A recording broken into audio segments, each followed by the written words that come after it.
A fantastic opportunity to get us on the market, on the map, and use it as an opportunity to blast the game out, and that was a success.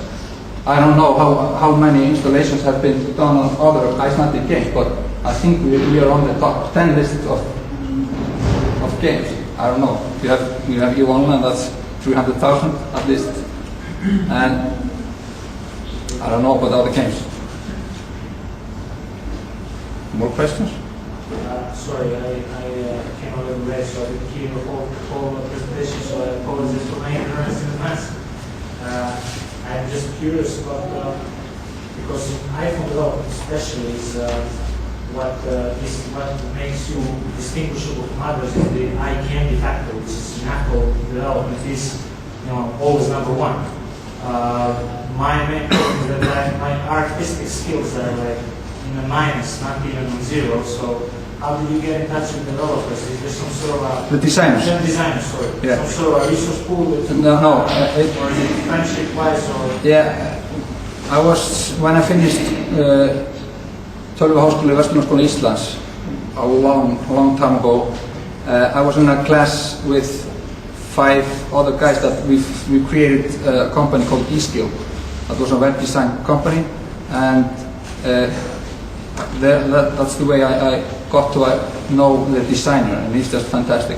And the programmer, that's the lead programmer, I got to know him because he was working in the development and Shellsoft. And Kári, he's been working, you've seen Klassi or Sproti, that he's been creating, and he's been doing some stuff with Simpson, Disney, Google, and we've been working with him. So it's just personal contact.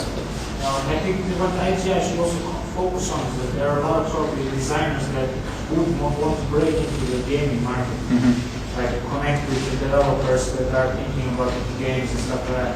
Yeah. My problem was on my end of things that any concept that I made, any sort of like a prototype that I made was just very ugly to me. As it didn't satisfy my quality requirements to pursue it better. But if I had some sort of help in that regard from a more qualified person than me, it's probably everybody. Yeah, but one thing we're doing on the website is if you go into the members search, we're asking people to kind of put in a title. Or define. And if you're looking for a designer, just go into the forums. I didn't say that. Okay. Yeah, because you can do a search looking for job designer on there. I think there are a couple. Hopefully more to join. there are some minimalistic games that have been doing quite well, like Post and have you seen that game? Yeah, I've seen a few. So like, and the Sticks game. Sticks game. Yeah. So you can. Yeah. But if you want to, yes, you need a great designer. But that's the main thing is that the eye candy factor of whether you make it or break it, it's that initial like that. I think screenshot or. I think when you look at this photo here, or this image here, think about it. This is quality stuff. Yeah. This is going to sell a few games at least.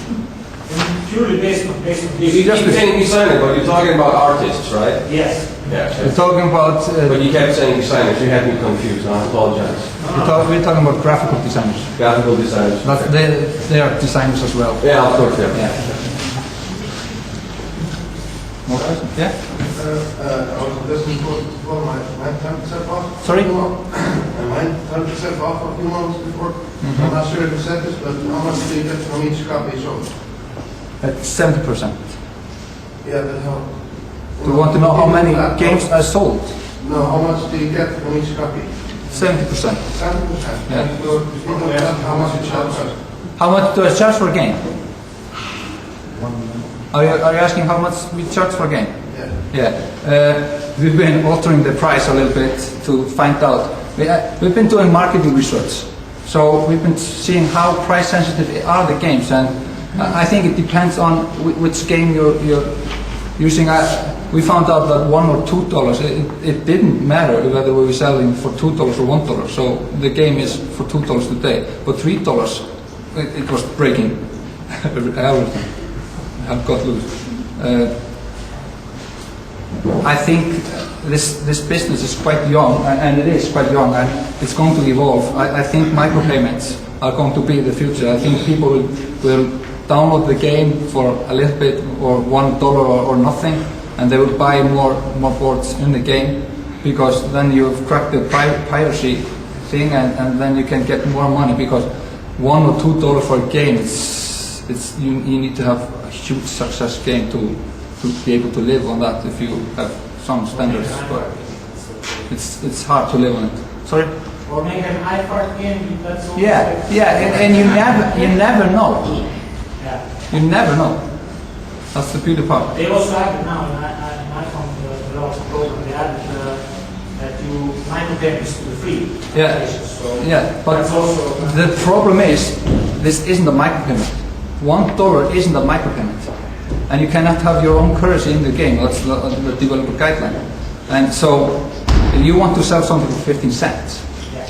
No, but I'm saying is that Yeah, I know. You can have a free game and then you can use micropayments. And I'm betting on that will be the future. Yeah, they allowed that just the last month, so that's the future. Nata, do you have any questions? Jag har fått en dyster.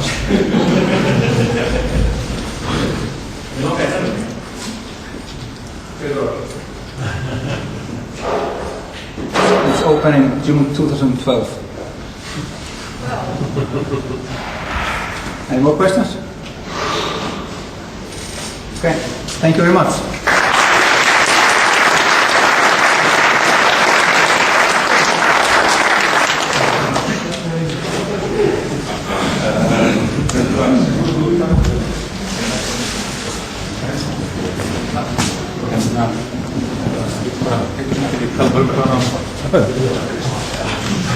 So, my name is Hilmar Veigar Pétursson. I work for CCP here next door, and I've been doing that for a while. And I wanted to talk a little bit about how you create a company to make computer games, and what are the sort of key ingredients to do that. And I also have a slideshow which Arnar might find on his computer. Depends on the internet.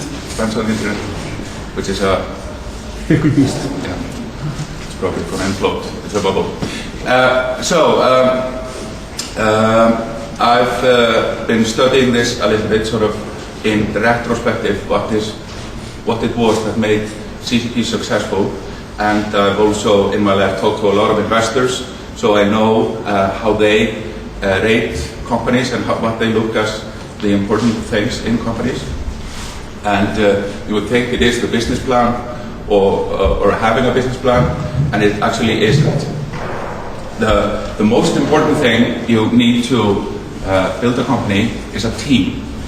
And there are so many examples of companies that start in one business and then end up in some other business, maybe something completely different. But the people stuck together. So, and usually what is the best way to form a team is to take some part of your sort of social network. And often this happens in universities when you go through school with people and you meet people that you like and you end up forming a company and you want to stay together and make that work. And then you might change your business plan around a couple of times, but as long as the team sticks together, it is usually successful, or it's more likely to be successful than not. If you look at CCP, the social network that sort of formed at ORS, which was the company that a lot of us had worked for before, there we basically knew the people involved in to create a company out of the social network that got formed at ORS. So it's usually, if you get a team of people together and they go through thick and thin, it's almost, you can almost like bank on that as success. And you see that very often when investors are rating companies, they look at the business plan, well, they see the thick of the business plan, and what they think about is like, okay, they have made a business plan. They actually don't care about what's in the business plan. So when you're doing your presentation for them, they watch the team dynamics around the table. If you have all of your team doing the pitch, they watch how people interact and what are the bonds. They listen to the stories. get people's background, and this is what